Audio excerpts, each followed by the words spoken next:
Happiness is such an ambiguous concept. Is it something we acquire? Is it a belief system?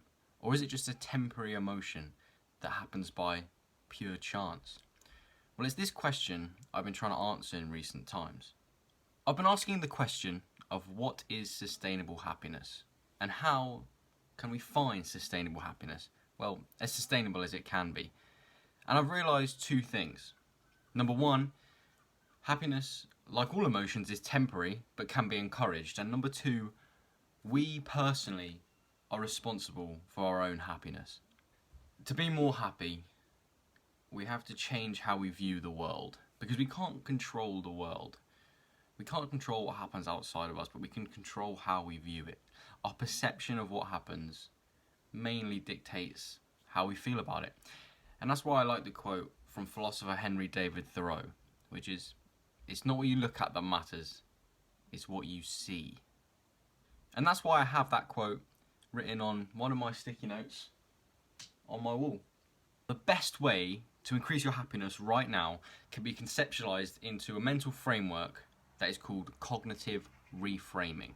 Now, it sounds quite scientific, but basically it whittles down to a simple sort of thought, and that is that you can see the positive in every situation in your life. I discovered the term first listening to a Joe Rogan podcast with the writer of famous book and film Fight Club, Chuck Palahniuk, I think that's his name. The podcast was mainly about writing and inspiration and censorship and stuff, but Chuck mentioned cognitive reframing in a short section, and ever since I heard that, it really resonated with me. So yeah, as I said, cognitive reframing is basically trying to focus on the positives in our lives. Focusing on what we gain, not what we've lost, and focusing on the lessons we've learned from pain and sorrow. Changing your perceptions on the things that happen is actually the gateway to enjoy all aspects of your life.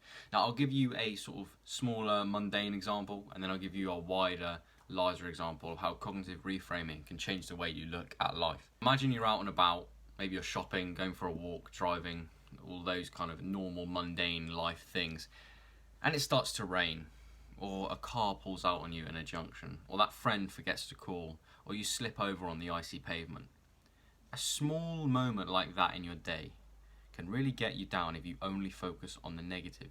That small moment of your day can change the entire trajectory of the rest of the day. I mean, it could put you in a negative state of mind. You go from gratitude to resentment. You put out a message to the universe that this negative thing has happened to me. It puts you in a negative state of mind. You're more likely to see the extra negatives that will come the rest of the day. You send the universe an energetic message that you resent it. Whereas we could look at the situation differently. Or at least you could let the situation have less of an influence on you, so then the rest of your day can be appreciated like it deserves. And in reality, there is so much potential. I mean, the potential is endless for life to treat you unfairly. So you can't expect the world to treat you nicely all the time, and you also can't take it personally. With cognitive reframing, we take the event that's happened and create a rational, positive message from it, no matter what it is.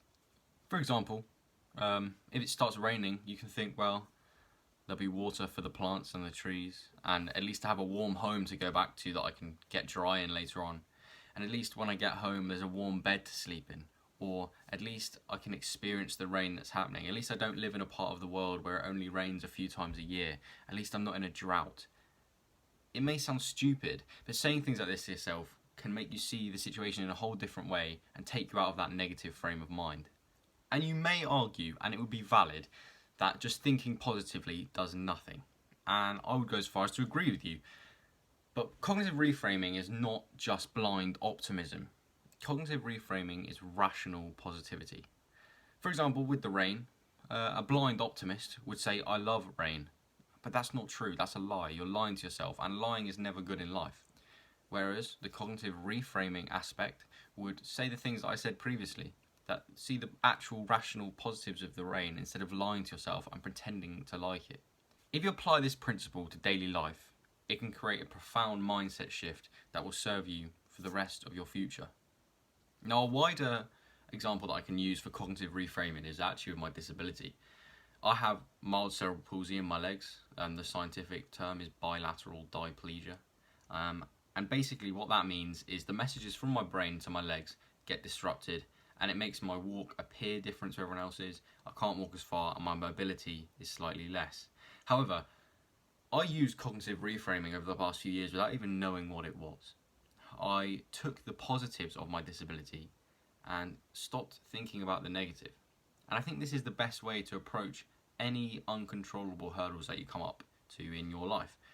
For example, I know that my disability has closed many doors. I'm not going to be a sprinter. I can't play football like everyone else. I have to use a wheelchair in long journeys and whatnot.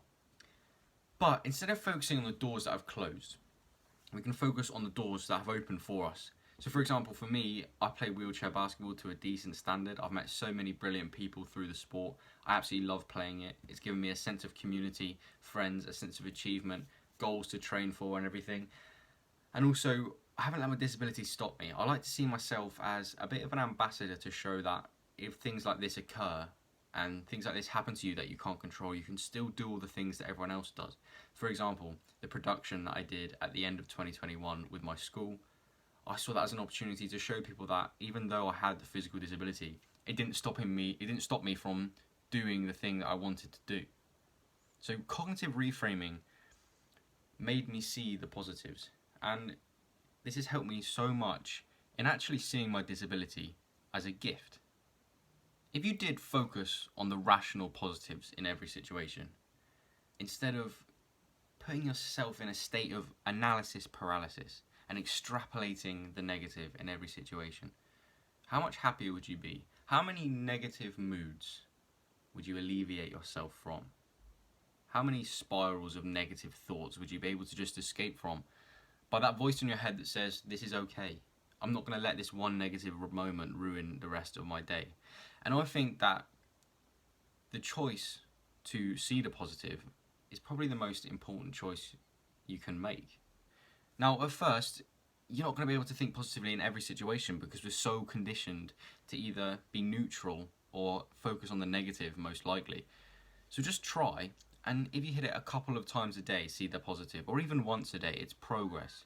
You aim to see it all the time, the positives, and if you only see it, a couple of times, that's good, that's still progress, that's better than seeing the negatives all the time. So prioritise the gain and not the loss, and prioritise the growth and lessons from pain and sorrow. Make the choice to cast a spiritual and psychological vote for happiness, because that choice might just change your life. I hope you did enjoy the video. If you did, I'd appreciate if you joined the Be an Anomaly movement by hitting the subscribe button down below. And all that's left to say is I hope you have a brilliant rest of your week, and I'll see you next time for more.